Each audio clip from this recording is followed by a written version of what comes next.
자, 이번 시간 경기 변동 마무리하고요. 그 다음에 거미집으로 들어가도록 하겠습니다. 자, 이번 시간 이런 시간을 좀 갖도록 하죠. 자, 우리가 경기 변동이라는 자체는 어떤 건지 다시 한번 공부하는 시간을 갖도록 하겠습니다. 자, 129페이지를 가시면 다른 형태의 부동산 경기 변동. 자, 아까 제가 이제 경기 변동의 127페이지를 해놨는데요. 그게 이제 그거를 다시 또 우리가 129페이지 나오시면 그 내용이 들어가 있어요. 자, 그래서 자, 129페이지에 대한 얘기를 제가 들어간다면요. 다른 형태의 경기 변동입니다. 자, 그러면 부동산 경기 변동의 유형이에요. 자, 이렇게 놓고 우리가 한번 들어가 보도록 하죠. 자, 첫 번째는 자, 들어가겠습니다. 우리가 순환적 변동이 거의 대부분이에요. 순환적 변동. 그래서 요걸 위주로 이제 우리가 공부를 해보세요. 자, 거의 90%가 다 순환적입니다. 자, 그럼 계속적, 규칙적으로 가죠. 자, 그래서 회상후화로 암기하셔라 했죠. 그래서 회상후화로 암기하시는데요. 나중에 이제 기출문제에서 어떻게 나오냐면, 제 회복 다음에 상향이 오겠고요. 그 다음에 여기서 정점을 찍습니다. 정점. 그 다음에 후퇴가 오겠고요.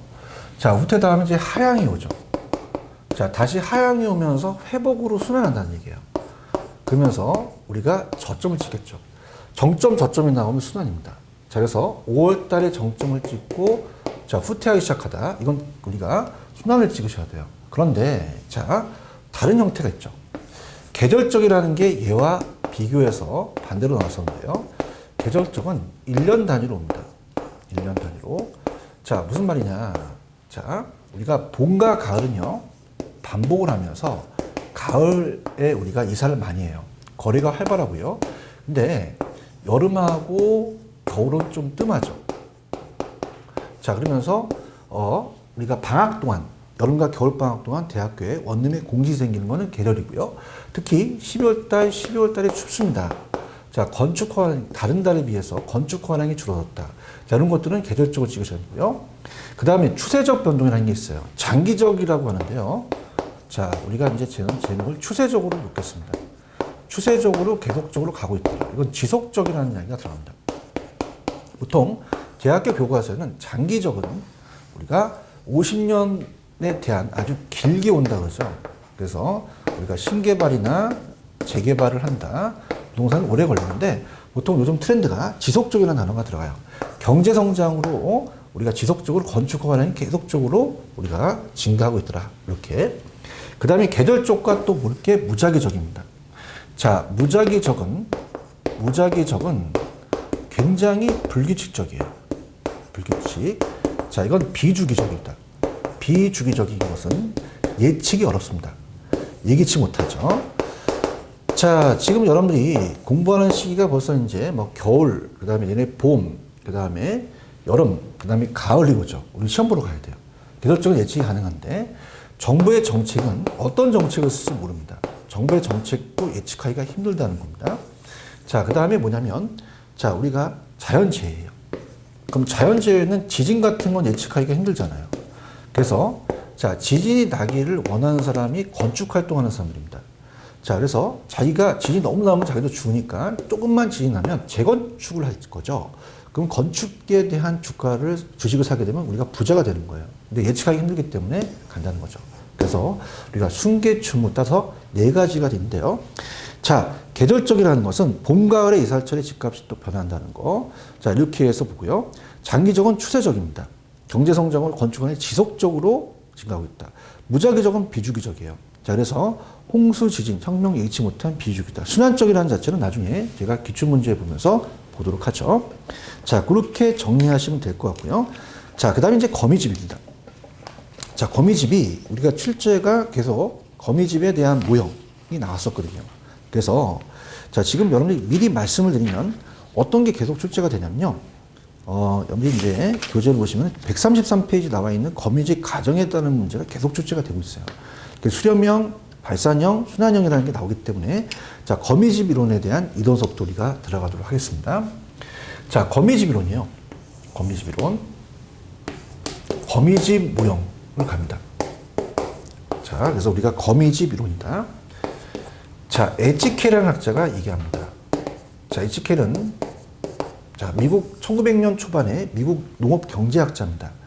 자, 그러다 보니까 그 당시 미국의 옥수수 가격 파동이 나오게 된 거죠. 가격 파동이라는 것은 자, 우리나라 백주 가격 우리가 어떻습니까? 폭등 폭락을 해서 파동을 일으킨다는 얘기를 하죠. 그럼 가격이요, 폭등과 폭락을 반복을 한다는 겁니다. 자, 그럼 우리나라는요, 이걸 만약에 마늘이라고 해볼게요. 마늘. 그럼 마늘은 농산물이거든요. 농산물에 적용을 해서 이 이론이 만들어진 겁니다. 자, 그러면서, 자, 이 경제학자다 보니까 수요와 공급에 시차를 적용시켰어요. 시차. 자, 시차라는 건 시간적 갭이죠. 자, 그래서 수요는요, 가격을 보고 가격 맞으면 안 사고 가격이 또 비싸면 또 사고 안 사고 이렇게 해요. 그럼 굉장히 즉각적으로 반응합니다. 그럼 가격에 대해서 굉장히 탄력적이에요. 그래서 시차라는 갭이 없이 즉각적으로 사지만 공급은 달라요. 자, 마늘 심는 농부가 가격이 오른 걸 보고 바로 마늘 못 심습니다. 자, 지금 심게 되면 내년에 내다 팔아야 돼요. 그러면 일정한 기간이 지나야 됩니다. 일정 기간 후에만 가능하다는 거죠. 굉장히 가격 탄력성이 비탄력적이에요. 반응을 못 한다는 거죠. 자, 그럼 어떻습니까? 시차가 존재한다는 겁니다. 수급 조절이 안 된다는 거죠. 그럼 마늘 가격이 오르는 거 보고 갑돌이가 마늘 심자고 내년에 내다 팔잖아요. 갑돌이만 심는 게 아니라 온통 마늘이 쏟아져 나오니까 가격이 폭락하죠. 자, 그걸 보는 갑돌이 일당들은 마늘 안 심습니다. 그럼 다음해가 궁금하죠. 그럼 다음에는 가격이 또 올라서 폭등할 수 있다는 겁니다. 또 그걸 보고 갑돌이 일당들은 마늘 심겠죠. 이렇게 반복을 한다는 겁니다. 자, 근데 이게 에지켈에 대한 이론인데 저도 이제 경제학을 강의하는데요. 자, 지금은 얘가 있을 때 폐쇄 경제였어요. 지금 개방 경제입니다. 그래서 한물 갑니다. 그러면서 우리가 이 농산물, 공산품이 아닙니다. 공산품은 공장에서 생산하는 품목이에요. 그럼 우리가 칠판 중에는 바로바로 생산되니까 농산물인데요. 자, 암만 개방경제 체제에 지금 현재 오더라도 부동산을 외국 주택을 수입할 수가 없어요. 그래서 부동산 학교에 들어가는 겁니다. 자, 그렇다면은 단기 장기로 봤을 때 우리가 단기 장기라는 얘기 들어보셨잖아요. 단기는 기간이 짧아서 우리가 어떻습니까? 공급이 안 돼요. 그러면 수요가 증가하더라도 공급이 안 되다 보니까 단기적으로 가격이 왜곡될 수밖에 없습니다. 수급 조절이 안 돼요. 그럼 가격이요, 엄청나게 급등을 한다는 거죠. 근데 장기는요, 어느 정도 공급이 가능합니다. 근데 공급 물량이 막 쏟아져 나와서 또 가격이 폭락을 한다는 거죠. 그럼 단기적으로 또 공급이 어렵다는 얘기입니다. 자, 그러면서 단기적으로 공급자는 미래를 예측하지 못한다는 겁니다. 미래를 예측한다면 이러한 거미집 이론이 생기지 않는다는 거죠. 자, 이렇게 해서 보십니다. 자, 그렇다면은, 자, 이 그림이요, 지금 에치켈이라는 학자가 거미를 키운 게 아니라 그래프를 그리다가 거미집 모양을 발견했어요. 자, 그래서 제가 머리 말씀을 드렸지만 거미집 모형이 수렴형, 발산형, 그다음에 순환형이라는 게 나옵니다. 자, 그럼 거미집 이론이 어떻게 일어나는지 볼게요. 자, 수요의 탄력성은 수요의 가격 탄력성을 얘기하고요. 공급의 탄력성은 공급의 탄력성을 얘기합니다. 자, 그러면서 지금 가격과 양이 있습니다. 자, 그러면서 자, 공급보다 수요가 좀 탄력적으로 보여요. 이렇게 누워 있다는 말이죠. 자, 그러면 균형을 이룬다면은 우리가 정부가 개입할 필요가 없죠. 그런데 불안전하다는 거예요. 왜? 자, 이렇게 해서 가격이 만약에 100원이다. 마늘 가격이. 근데 가격이 올라요. 자, 그러면 수요가 증가하더라도 우리가 공급은 못 움직이니까 가격만 올라갈 수밖에 없습니다. 그럼 가격이 150으로 올라간 상태에서 자, 갑돌이들은 우리가 좋죠. 마늘 심는 사람들은. 근데 온통 마늘만 그 당시 쏟아져서 가격이 또 떨어지게 됩니다. 그럼 안 심어서 또 가격이 올라가 버려요. 그럼 계속 이렇게 반복해서 움직인다는 겁니다. 자, 그래서 이게 정태적이 아니라 정태적인 분석이 아니라 동태적입니다. 자, 무슨 말이냐. 자, 이건요, 비교 분석한다는 자체가 자, 지금 서울에서 부산 갔다는 건 그냥 끝나는 거는 정태예요. 근데 거기에서 어떤 시점에서 도착까지 어떤 과정을 설명한다는 거죠. 동태적이죠. 자, 그러면 이건 수요가 더 탄력적입니다. 자, 그럼 이 시장이요, 공급이 안 돼서 그렇거든요. 그러다 보니까 공급자가 주도하면 더 불안전으로 갑니다. 자, 근데 이거는 수요자가 더 탄력적이니까 수렴형으로 안정적으로 간다는 얘기죠. 그래서 이렇게 안으로 들어갑니다. 근데 기울기는 반대예요. 자, 탄력성이 크다는 거는 자, 우리가 누워 있다는 거죠. 그러면 양의 변화가 커요. 근데 가격 변화는 작죠. 그러면서 기울기가 작습니다. 수기가. 그럼 공기가 더 크다라고 합니다. 근데 주의하실 거는 자, 이 절대값을 씌워요. 만약에 얘가 0.3이다. 마이너스. 플러스로 고치셔야 됩니다. 0.7이라면 얘가 더 큰 거죠. 그 다음에 발산형이라는 것은요. 자, 수탄과 공탄이다. 그럼 공급이 더 탄력적이면 자, 공급이 주도합니다. 그럼 굉장히 불안전으로 가요. 그래서 우리가 발산형으로 간다 얘기를 하거든요. 그러다 보니까 점점 이탈하려고 그러죠. 이렇게. 그래서 불안정 쪽으로 가고요. 자, 기울기는 반대예요. 자, 이거는 수기의 더 기울기가 더 크죠. 공기의 기울기보다. 자, 이렇게 보시면 되고요. 그 다음에 순환형이라는 게 있습니다. 순환형은 자, 같아요. 자, 그럼 이거는 수요의 탄력성과 가격 탄력성과 공급의 탄력성이 같습니다. 자, 그럼 이거는 수기와 공기가 같다는 얘기거든요. 자, 그렇게 된다면요. 어떤 일이 벌어지냐면 순환형이 돼요. 그래서 자, 이거는 우리가 어떻습니까? 이렇게 맹맹 돈다는 겁니다. 그래서 이렇게 합니다. 자, 그렇다면은 여러분이 처음 하시더라도요. 순환형은 암기할 필요가 없죠. 자, 그럼 어떻게 외우냐? 수탄수라고 암기하십니다. 수탄수, 수니까 수가 나오죠. 그 다음에 공탄발이라고 외우세요. 자, 공탄발. 자, 그럼 수탄수라는 것은 수요의 가격 탄력성이 공급의 탄력성보다 클 때는 수렴형. 자, 공탄발은 공급의 탄력성이 수요 탄력성보다 클 때는 발산형이거든요. 그럼 기울기는 반대이기 때문에 수탄수렴이면 공기가 더 클 때가 수렴이에요. 그럼 수탄수렴, 공기수렴. 자, 이렇게 보시기 바랍니다. 자, 그럼 책을 보면서 우리가 다시 한번 설명을 해드리도록 하죠. 자, 131페이지 거미줄은 엣지 캐리가 얘기했다. 자, 동태적인 이론이다. 그러면서 이 특정 재화 시장의 불균형 상태에서 균형 상태로 조정되는 과정이 마치 거미줄 모양이다. 자, 요약으로 갑니다. 자, 우리가 수요 공급의 시차를 고려해서 가격이 어떻게 균형에 접근하냐. 동태적 분석이고요. 그 다음에 넘겨볼게요. 자, 그 다음에 중요한 거는 농산물의 가격 순환적 변동 이론이 부동산에도 적용된다는 겁니다. 자, 그러면 금기의 수량은 금기 가격. 자, 수요랑 가격의 변화에 즉각 반응합니다. 그렇기 때문에 금기의 올해의 가격은 올해의 수요량은 올해의 가격에 의해서. 근데 금기, 자, 올해의 공급량은 정기 가격에 의존했다는 거죠. 공급량은 일정한 기간이 지나야 시차를 줍니다. 자, 생산 기간이 장기성이기 때문에 농산물이나 부동산에 적용되고요. 미래 가격에 대한 합리적 예측을 결여돼요. 만약에 공급자 현재 시장 가격에만 임대료만 반응하기 때문에 정보가 부족합니다. 미래 가격이나 양을 합리적으로 예측하기가 힘들죠. 그래서 우리가 만일 공급자가 미래에 합리적 예측하거나 저장이나 수출입이 가능하다면 가격 파동이 심하지 않아 거미집이 잘 적용되지 않죠. 그래서 폐쇄 경제를 가정했기 때문에 수출과 수입이 없다고 가정합니다.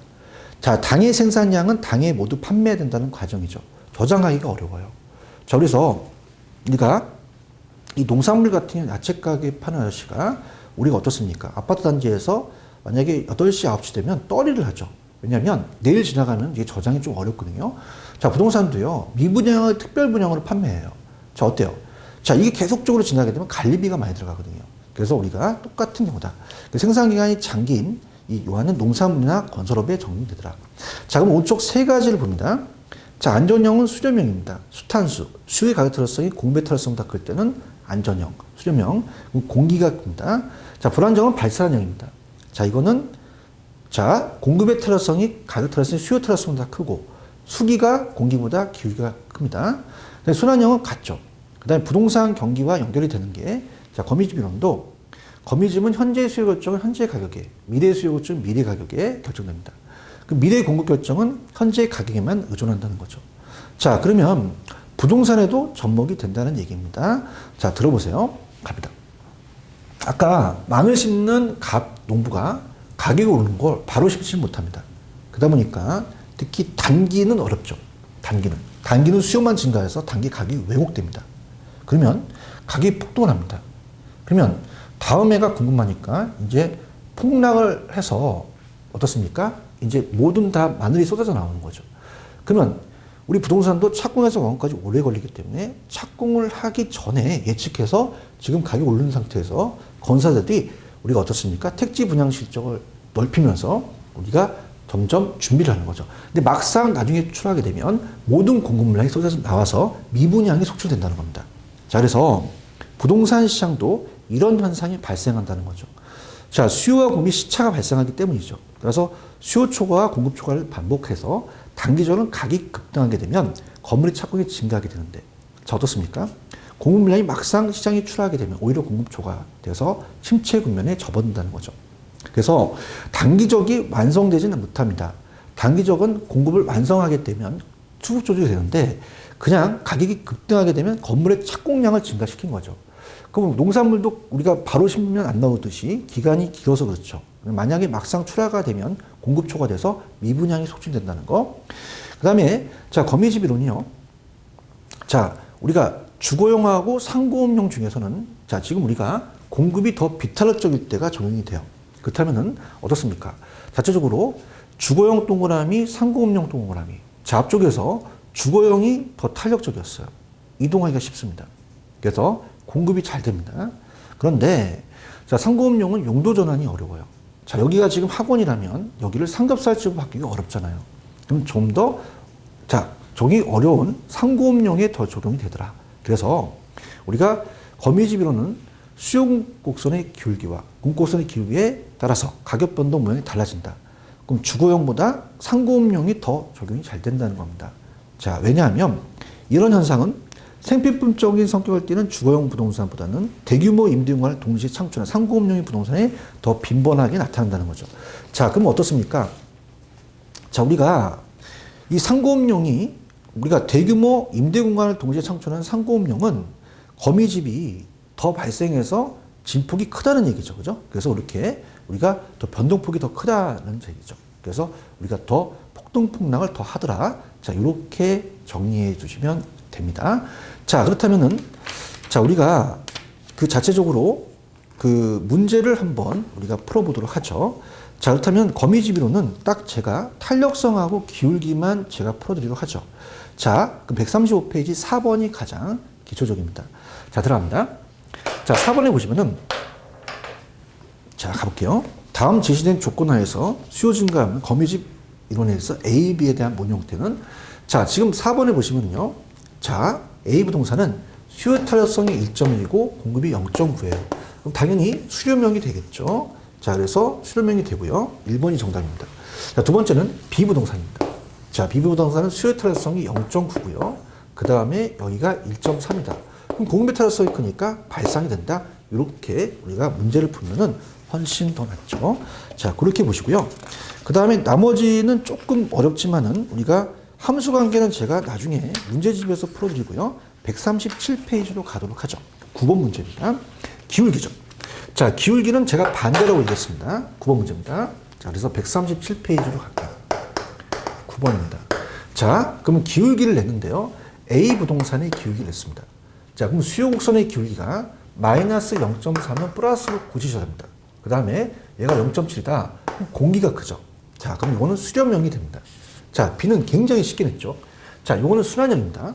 마이너스 0.5는 플러스 0.5로 고치시고 0.5니까 같으니까 순환형이 되겠죠. 이 두 가지 문제만 마스터 하시기 바랍니다. 자, 그래서 함수 관계가 뒤에 문제가 어렵게 나오는데 그건 제가 이 문제집에서 더 자세히 풀어드리도록 하겠습니다. 그러면 우리가 경기 변동을 조금 정리하는 시간을 갖도록 하겠습니다. 자, 먼저 제가 여러분들한테 어디를 먼저 피라고 하냐면, 자, 제가 그 122페이지입니다. 자, 경기 변동. 자, 거미집이로는 제가 설명했으니까, 자, 부동산 경기 변동 우리가 다시 한번 저번 시간에 이어서 정리하는 시간을 갖도록 하겠습니다.